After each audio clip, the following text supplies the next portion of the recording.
서 모든 성도들에게 부활의 산 소망이 되실 뿐만 아니라 부활의 능력으로 지금도 우리와 함께 하시는 그 부활의 주님의 은혜와 능력과 축복이 우리 모든 성도들 가운데 늘 함께 하시기를 주님의 이름으로 축원합니다. 아멘.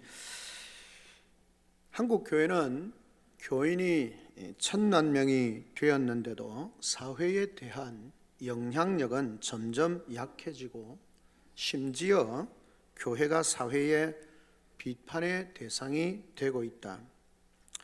한국 교회는 소금은 많은데 맛은 잃었고 등자는 많은데 불은 꺼지고 심지만 남았다. 오래전에 한 조선일보 기자가 그렇게 한 기사를 쓰면서 인용한 말입니다.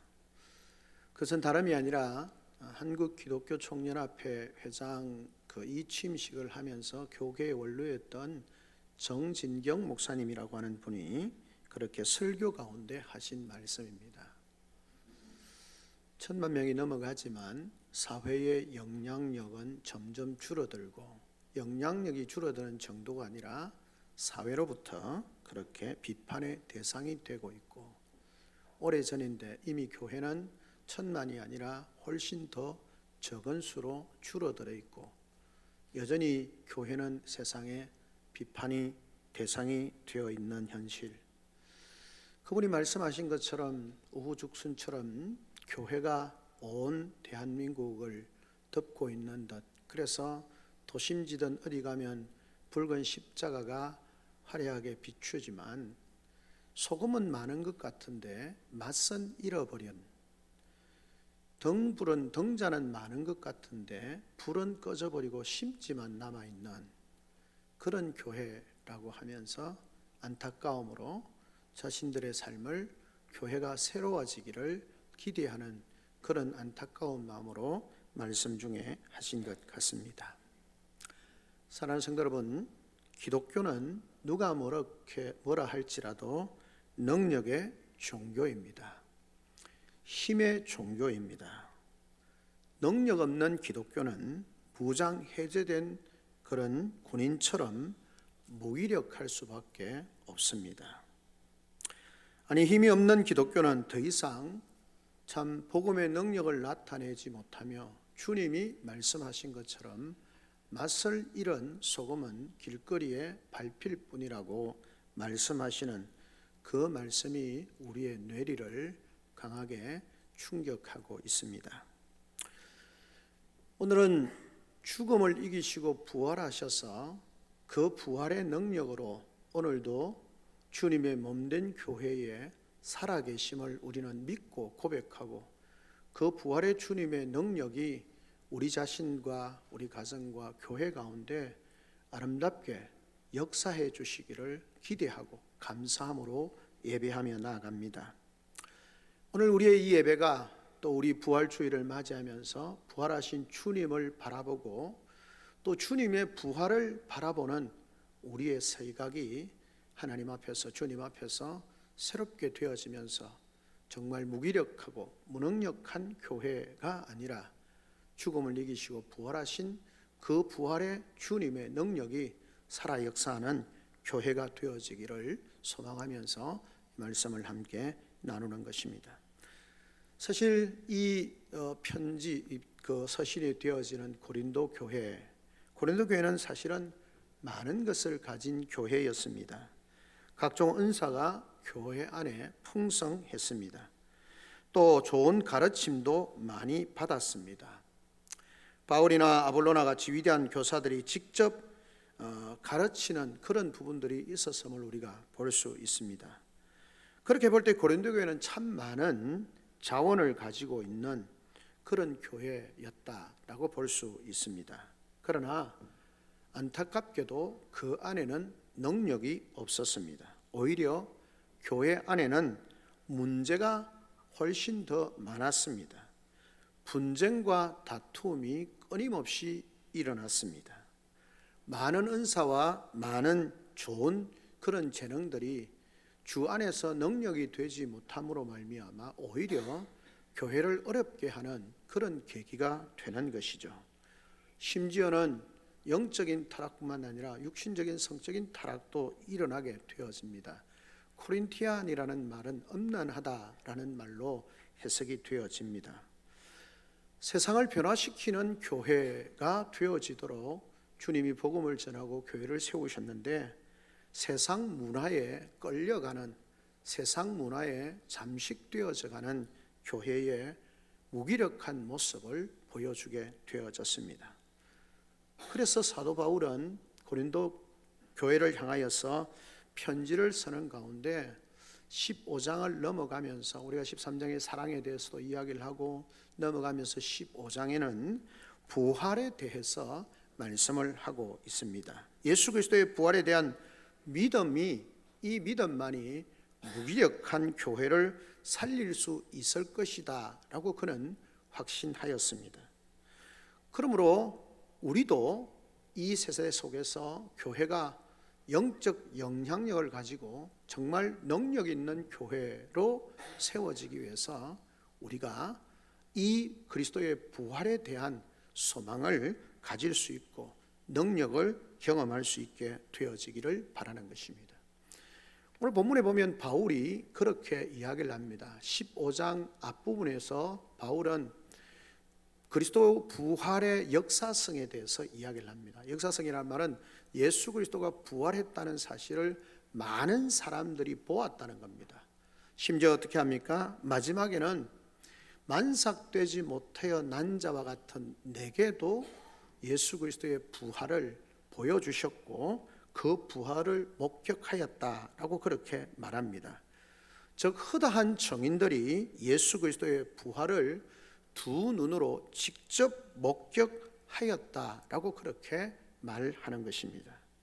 그 거부할 수 없는 역사성을 말하고 난 뒤에 오늘 본문에서 바울은 안타까운 마음으로 그렇게 부활의 능력에 대해서 사실은 말합니다.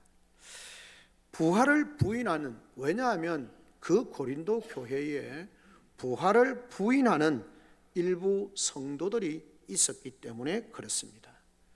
그리고 그들을 향해서 바울은 말합니다.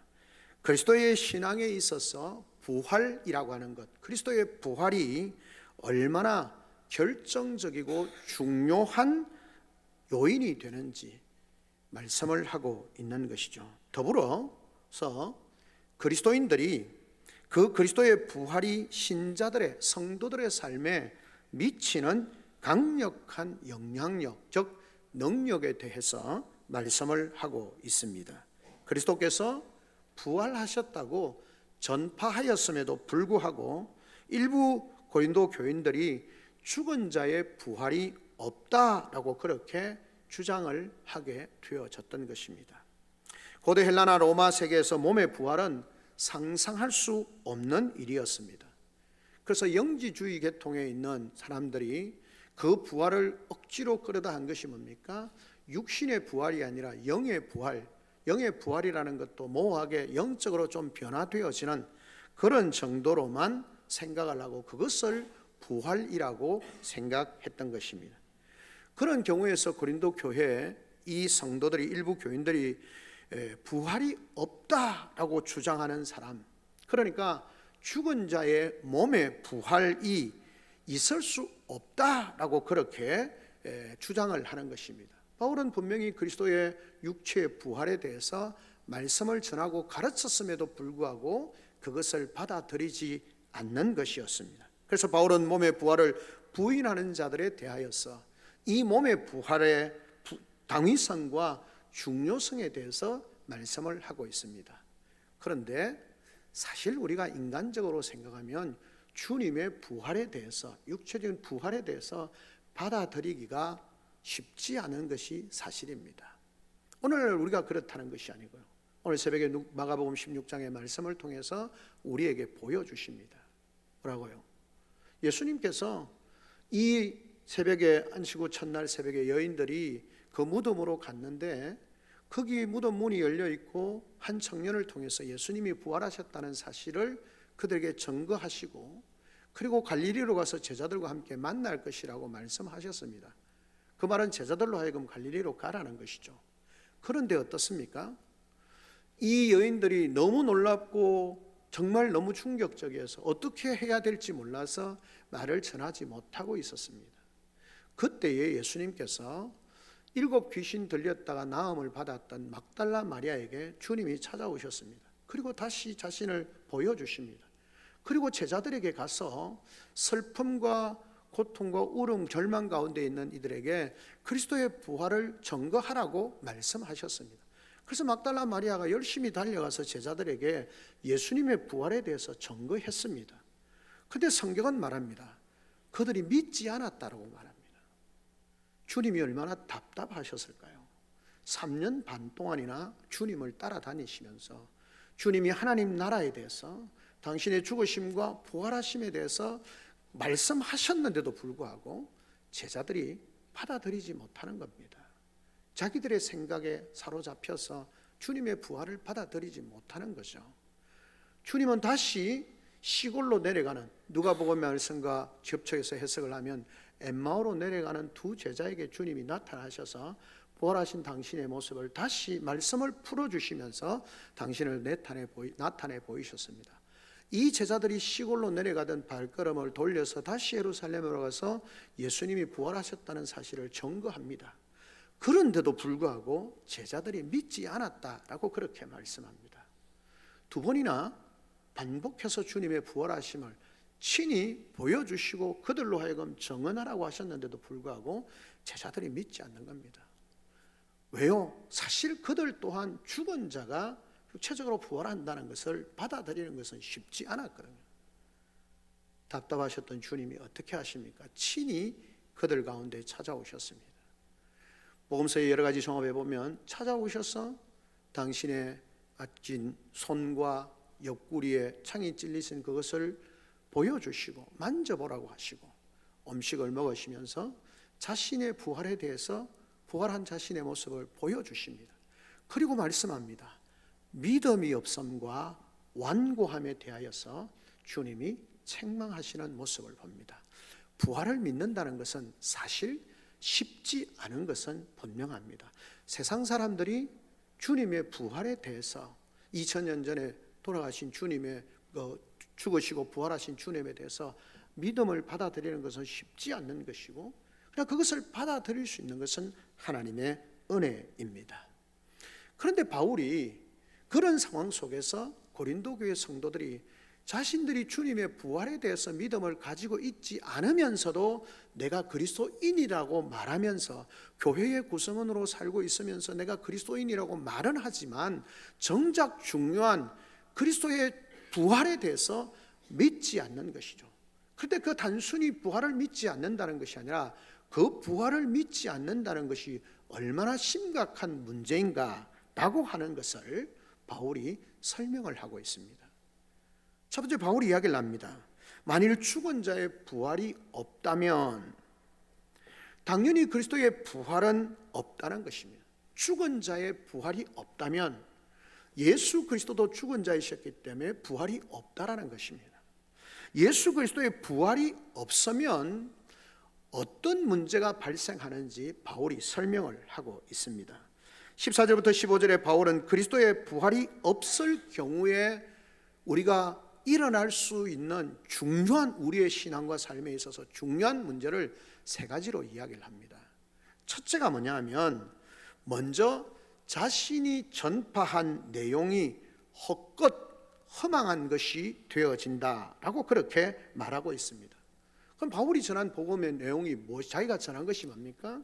15장 3절부터 5절에 보면 이렇게 말씀합니다. 내가 받은 것을 먼저 너희에게 전하였노니, 바울이 전한 게 뭐냐 하면 이는 성경대로 그리스도께서 우리 죄를 위하여 죽으시고 장사 지낸 바 되셨다가 성경대로 사흘 만에 다시 살아나사 게바에게 보이시고 후에 12 제자에게와, 이렇게 말합니다. 그러니까 예수 그리스도 전한 바가 뭐냐면 예수 그리스도께서 우리 죄를 위하여 죽으시고 그리고 성경대로 죽은 지 사흘 만에 다시 부활하셨다는 것. 그러니까 뭘 전했습니까? 사도 바울이 전한 것은 복음의 핵심인데, 그것은 예수 그리스도의 대속의 죽으심과 그 죽음을 이기시고 부활하신 주님을 전하였던 것입니다. 그런데 예수 그리스도의 부활이 없다면, 예수 그리스도가 부활하지 않았다면 자기가 전한 이 복음은 어떻게 되는 것입니까? 헛것이 되는 것입니다. 모두 거짓이 된다는 것입니다. 바울 자신이 그리스도의 대속의 죽으심과 부활하심에 대해서 열심히 전하였고, 하나님의 말씀을 따라 주님의 명령을 따라 전하였는데, 그리스도가 부활하심이 없다면 그 바울이 전한 복음은 거짓이 되는 것이라는 겁니다. 둘째는 무엇입니까? 이 바울이 전한 것은 단순히 죽으심과 부활하심을 넘어서 이것은 우리의 신앙 고백의 핵심이라는 것입니다. 그런데 이 그리스도의 부활이 없다면 그리스도의 죽음은 아무 의미가 없어지는 겁니다. 죄를 위해서 죽으신 것이 아니기 때문에 우리는 여전히 죄인으로 남아있는 것입니다. 예수 그리스도의 죽으심, 부활하심에 대해서 믿지 못하면 예수 그리스도의 죽으심이라고 하는 것은 죄를 대속해서 죽으시는 것이 아니라 그냥 죄를 인해서 죽으신 것으로 그렇게 되어지는 것이고, 그럼 예수 그리스도의 대속의 죽음이 없으시면 우리는 죄인으로서 다 그냥 그대로 죄인으로 있는 것이고, 그 죄인으로 있다가 주님 앞에서 죄값을 통해서 진멸하고 멸망당하는 존재가 된다라고 하는 것입니다. 부활이 없다면 그분은 죽은 지 사흘 만에 살아나셨고, 부활하신 그리스도도 목격했다고 증언하는 증인들조차도 뭡니까? 조작, 날조한 것이 되는 것입니다. 여러분, 그런 것에 불과한 우리의 신앙의 고백이 무너지게 되는 것이고, 그리고 주님의 죽으심이 의미 없는 죽음이 되는 것이고, 그리고 그들이 증거한 모든 것은 날조된 증거가 되는 것입니다. 이 신앙의 고백의 핵심이 날조가 되어지고 거짓이 되는 것입니다. 그러면 이 믿음의 핵심 내용이 헛되게 되어지면 어떻게 되겠습니까? 당연히 그 믿음도 헛되게 되는 것이고 무의미하게 되는 것이고, 그것을 전하는 사람들은 거짓말쟁이가 되는 것이고 거짓 증인이 되어버리는 것입니다. 세 번째는 무엇입니까? 그리스도의 몸에 부활이 없다면 그리스도 안에서 부활을 기다리며 잠자는 자들이 다시 살지 못한다는 겁니다. 예수 그리스도의 죽음을 이기시고 부활하심으로 말미암아 그 주님을 믿는 믿음 안에 있는 모든 자들이 부활의 영광스러움으로 나타나게 될 것인데, 그 주님의 부활하심이 없어져 버리면, 그것이 거짓이라고 부정이 되어져 버리면 모든 죽은 자, 믿음을 지키다가 주님 안에서 죽은 자들, 그들이 영광스러운 날에 부활의 몸으로 다시 살아날 것에 대한 것이 없어져 버리고 그들은 영원히 죽음 가운데서 머물러 있게 되는 것입니다. 다시 살지 못하는 것입니다. 그리고는 어떻습니까? 그리스도의 몸에 부활이 없다면 그리스도 안에서 부활을 기다리는 모든 자들은 결국은 하나님의 심판을 받고 멸망할 자가 된다라는 것입니다. 그리고 바울이 전했던 것처럼 십자가의 도는 더 이상 모든 사람에게 구원을 주시는 하나님의 능력이 되지 못하고 세상 사람들이 판단하듯이 가장 미련하고 가장 수치스럽고 가장 무기력하고 가장 헛된 일을 한 삶으로 맞춰질 수밖에 없다라는 것입니다. 여러분, 그리스도의 부활에 대한 확실한 믿음이 없다면, 그 확고한 신앙의 고백이 없다면 우리의 믿음 자체가 소멸되어지는 겁니다. 그리스도의 부활이 없으면 우리의 믿음은 완전히 소멸되어져 버리는 겁니다. 영원한 생명에 대한 소망도, 죄사함에 대한 것도, 모든 것이 사라지고 허무한 인생으로 진노 가운데 망하는 그런 무기력하고 무능력하고, 그리고 세상에서 가장 불쌍한 존재가 되어질 수밖에 없다라고 그렇게 말하는 것입니다. 결국 바울은 이것을 통해서 말하고 싶은 것이 무엇일까요? 예수 그리스도의 부활, 그리스도의 부활, 특별히 몸의 부활은 기독교 신앙의 전부라고 해도 과언이 아니다라고 그렇게 말씀하고 있는 것입니다. 말씀드린 것처럼 바울이 이렇게 그리스도의 부활을 강조하는 이유가 무엇입니까? 고린도교의 성도들이 그 부활에 대한 믿음이 없으면서도 마치 자신들이 여전히 그리스도인이라고 주장을 하는 겁니다. 그 말은 교회 그리스도인이라고 말하지만 그들의 실상은 로마의 사상이나 헬라의 철학이나 이런 것에 영향력을 받고 있고, 그것으로 인해서 예수 그리스도의 육체의 부활에 대해서 그렇게 믿고 받아들이지 못하고 그냥 영의 단순한 변화라고만 생각하는 것입니다. 오늘날도 이런 사상이 있습니다. 예수 그리스도의 육체의 부활을 부정합니다. 그리고 그냥 부활이라고 하는 것은 그냥 영이 생각이 조금 좀 더 좋은 방면으로 바뀌어진 것이라고 말씀하는 것입니다. 그러나 바울은 강력하게 이야기를 합니다. 그리스도의 몸의 부활 없이는 그리스도의 믿음이 다 헛것이다 라고 그렇게 말씀하고 있는 것입니다. 그리스도의 부활이 믿음의 처음이자 마지막이라고 말씀하고 있는 것입니다. 사랑하는 성도 여러분, 우리는 어떻습니까? 예수 그리스도의 십자가의 죽으심뿐만 아니라 육체의 부활에 대한 확실한 믿음을 가지고 계십니까?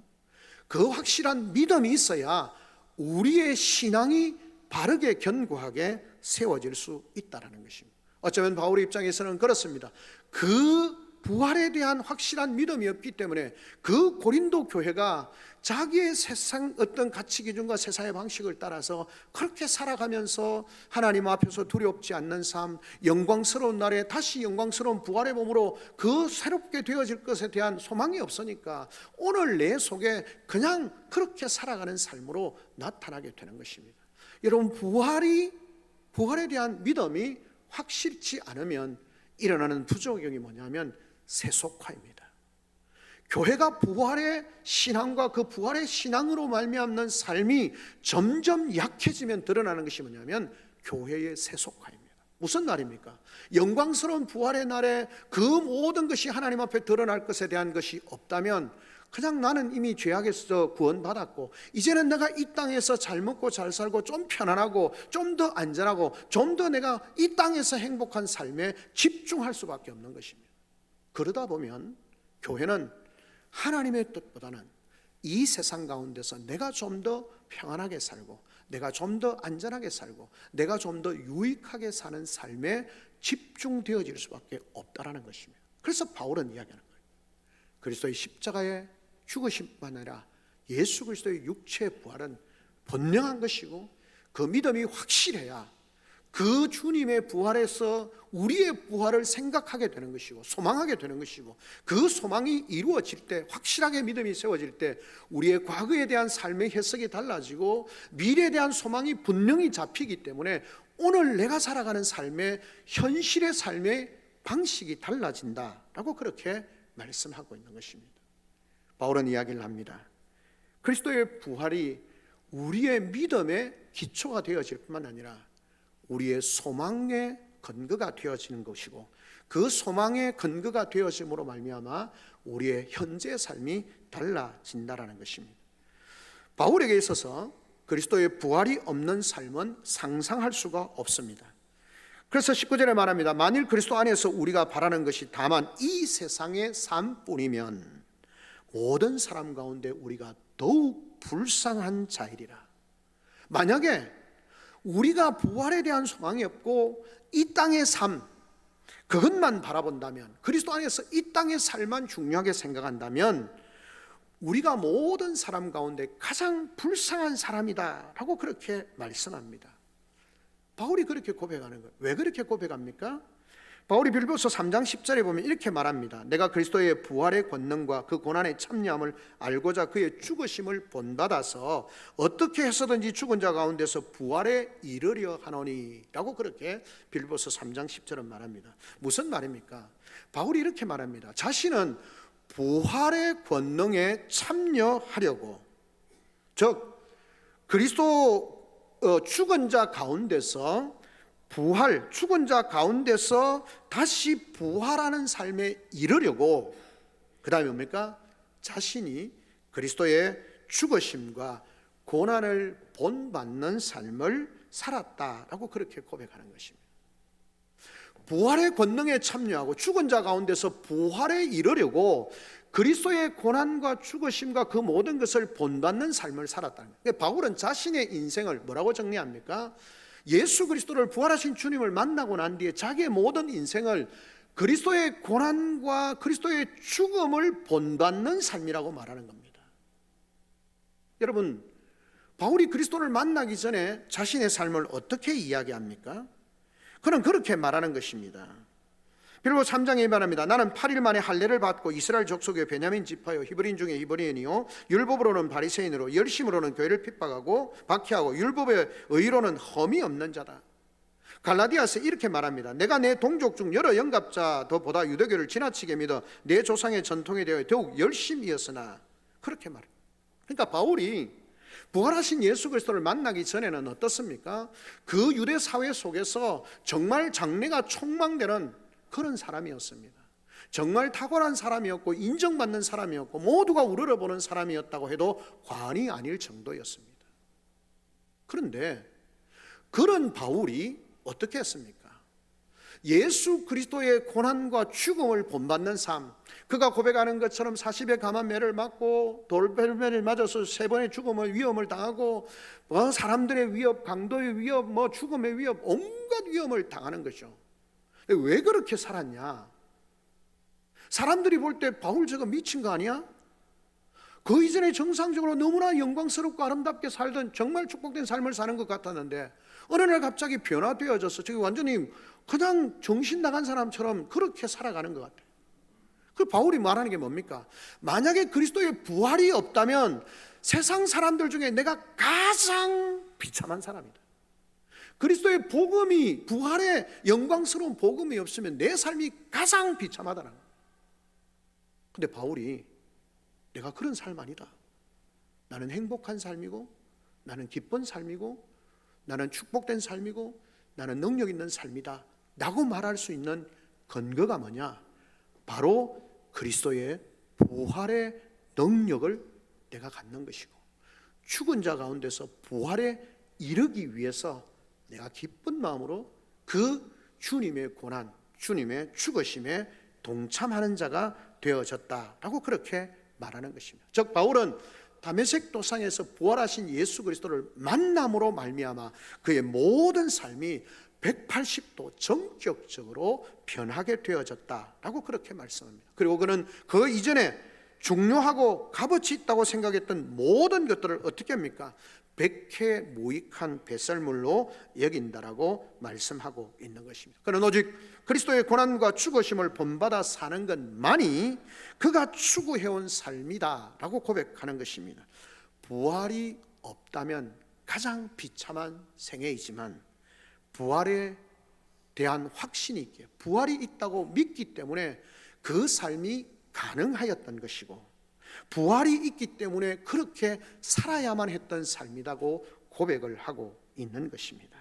여러분 바울이 빌립보서 4장에 고백하는 것처럼 내가 궁핍함으로 말하는 것이 아니라 내가 어떤 처지에 있어도 스스로 만족하는 법을 배웠다라는 것입니다. 비천에 처할 줄 알고 풍부함에도 처할 줄 알고 모든 처지와 모든 일에 있어서 나는 배부름과 배고픔과 풍부함과 궁핍함을 다 배웠노라.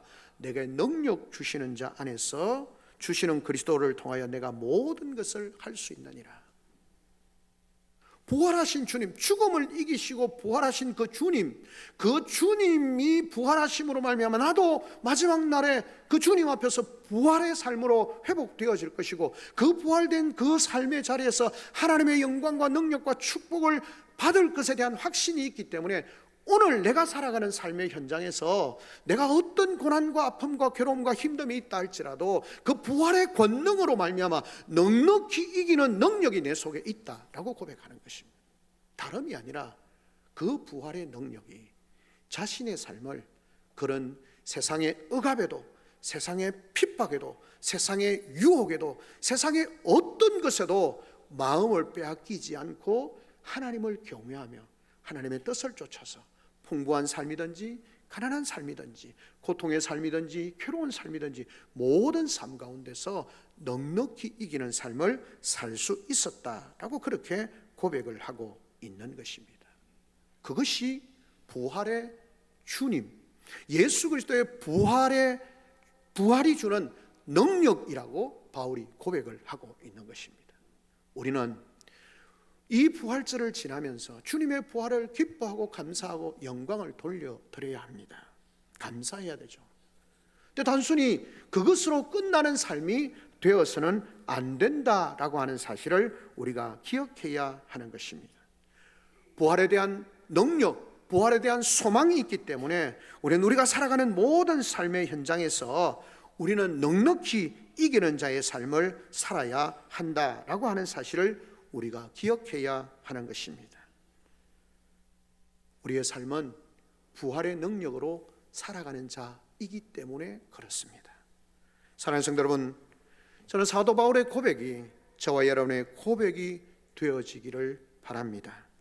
부활에 이르려고 그리스도의 죽음과 고난을 본받는 사도 바울의 삶이 저와 여러분의 삶이 되었으면 좋겠습니다. 오로지 부활의 소망 때문에 그리스도의 죽음과 고난에 참여할 사람들은 다름 아닌 예수 그리스도의 구원의 은혜로 말미암아 구원받고 주님의 부활하심을 우리가 고백되어지고 경험하게 되어진 우리 성도들이 살아야 할 삶의 방식입니다. 하지만 바울은 분명하게 힘있게 주장을 하고 있습니다. 세상 사람들이 보기에는 가장 불쌍해 보이고 가장 미련해 보이고 가장 연약해 보이는 삶이라 할지라도 그리스도의 부활을 목격한 자들이 허다하고 자신도 그 중에 한 사람이라고 말하면서 반드시 장래의 부활도 있을 것이라고 확신합니다. 그러면서 세상 사람들이 저와 여러분의 삶을 보면서 그렇게 말할 수 있습니다. 왜 저렇게 불쌍하게 사냐? 왜 저렇게 어렵게 사냐? 왜 저렇게 별나게 사냐? 라고 말할 수 있지만 우리는 이미 그 부활을 고난 속에서 이미 맛보고 있는, 그래서 가장 행복한 사람들이라고 말할 수 있는 것입니다. 예수님의 부활의 권능은 장차 우리의 몸이 변할 때만 아니라 오늘 우리가 살아가는 그 십자가의 길을 걸어갈 때에도 여전히 주님의 부활의 능력은 우리 가운데 나타나고 역사하고 우리에게 강력한 힘으로 드러날 수 있을 것입니다. 그렇기 때문에 바울이 그런 고백을 하는 겁니다. 내가 그리스도를 인하여서 넉넉히 이긴다라고 그렇게 말씀하고 있는 것입니다. 2024년 부활절을 지나면서 부활의 주님 예수 그리스도의 부활이 우리의 믿음의 근거가 되어지고 예수 그리스도의 부활이 우리의 소망의 근거가 되어지고 예수 그리스도의 부활이 우리가 이 땅을 살아가는 데 있어서 모든 것을 이기는 능력의 근거가 되어짐을 믿고 오늘도 그 부활의 주님을 향하여 우리의 믿음의 눈을 들어서 죽음을 이기시고 부활하신 그 주님을 나의 주 나의 하나님으로 그 부활하신 주님의 영광스러움을 믿음으로 바라보면서 이 땅 가운데서 견고한 믿음과 우리에게 주신 사명을 감당하는 삶만 아니라 우리의 소망을 분명하게 하고 우리에게 주신 사명을 잘 감당하는 복된 우리 성도들이 되시기를, 우리 금호교회가 되어지기를 주님의 이름으로 축원합니다. 아멘. 우리 시간 다 참목선 한번 하나님 앞에 기도하며 나아갑니다. 주님, 죽음을 이기시고 부활하셔서 우리에게 부활의 감사와 감격과 기쁨이 있게 할 뿐만 아니라 주님 안에서 우리의 부활도 소망을 가지고 바라볼 수 있게 하시고 그 부활의 날에, 영광스러운 날에 우리가 하나님 앞에 설 날을 소망하면서 오늘 내게 주어진 삶을 믿음에 합당한 대로, 복음에 합당한 대로, 주님이 기뻐하시는 대로 주님의 뜻을 이루는